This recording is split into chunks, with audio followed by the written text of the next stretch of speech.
Well, welcome back to the channel. Today I've got a little make project to show off. A little project I've been working on. I ordered some dry erase index cards from Amazon.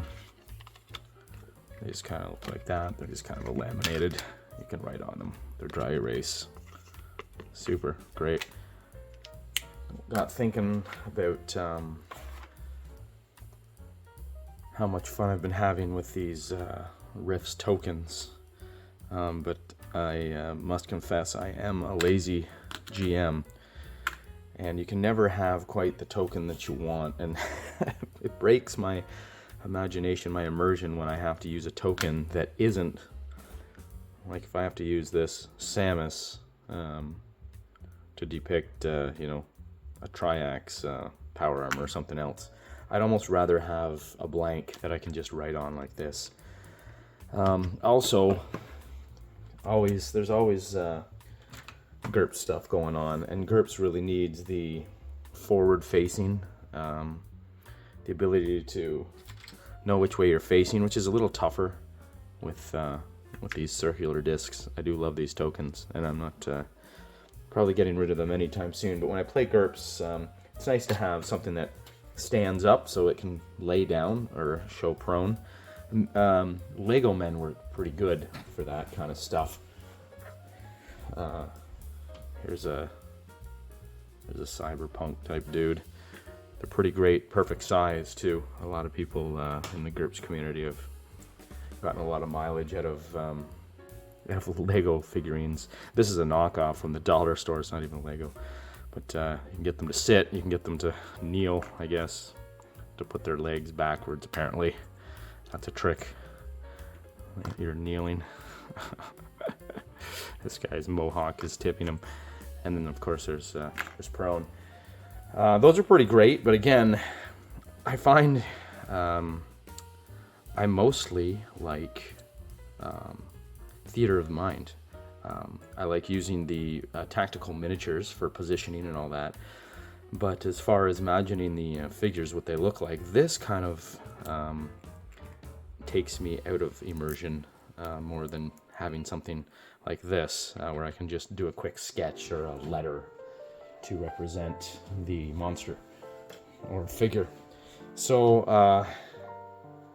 I got the cards, and then I ordered these I found on Amazon too, which are nice little 3D printed plastic stands. These were way more money than they're worth, I'm thinking, but anyways, I got about 25 of them, more than I need. All I need is probably about 10, but so with those, and then I took the cards and I cut them up into sizes,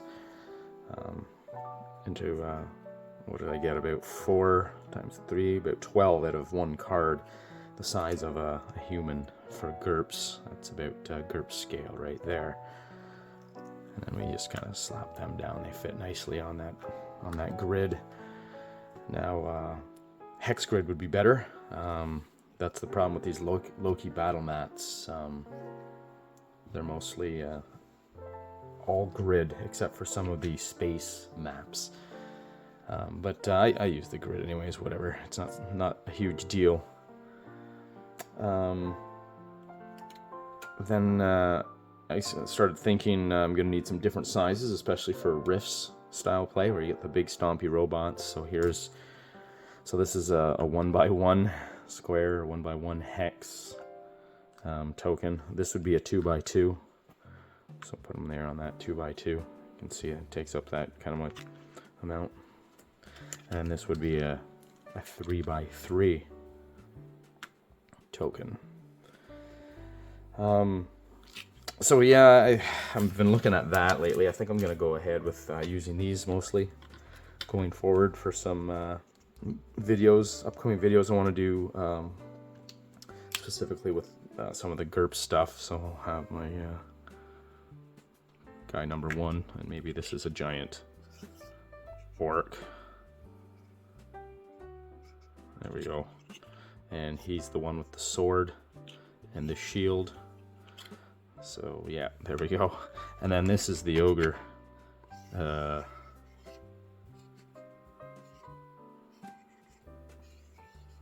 a little bit of and he's just got a giant club.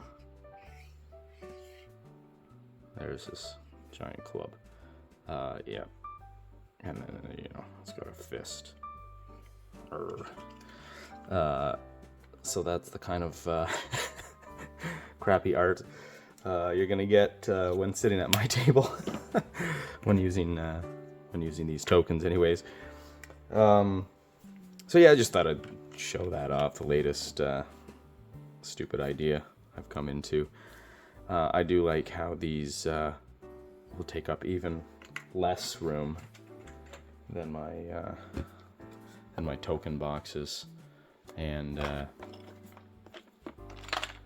be honest, I think I've got almost 200 maybe in there. But to be honest, I never bother fishing through looking for the right token. I just grab the general token images, like this for, like, you know, armored good guy, and then this for like bad guy. I generally just use those.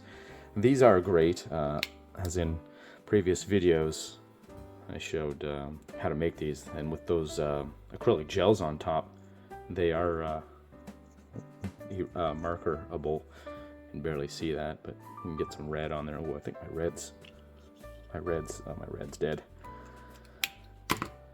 So they're not bad, but for GURPS, you got that great detailed combat that you might as well take advantage of and use some stand-up type minis. So here we go. I'm gonna give her a try. I've never much used stand-up minis consistently for GURPS.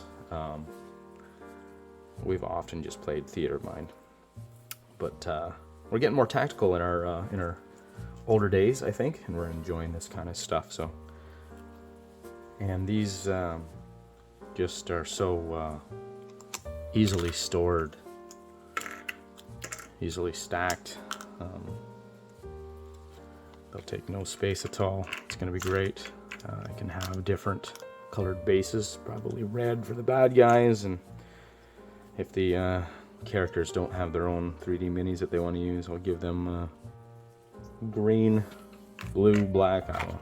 These are the colors that come in the box, some yellows and greens and whites. I'm kind of partial to just the white and blacks myself. They kind of blend in better, but the red might be useful to denote the big bad evil guy, the boss man.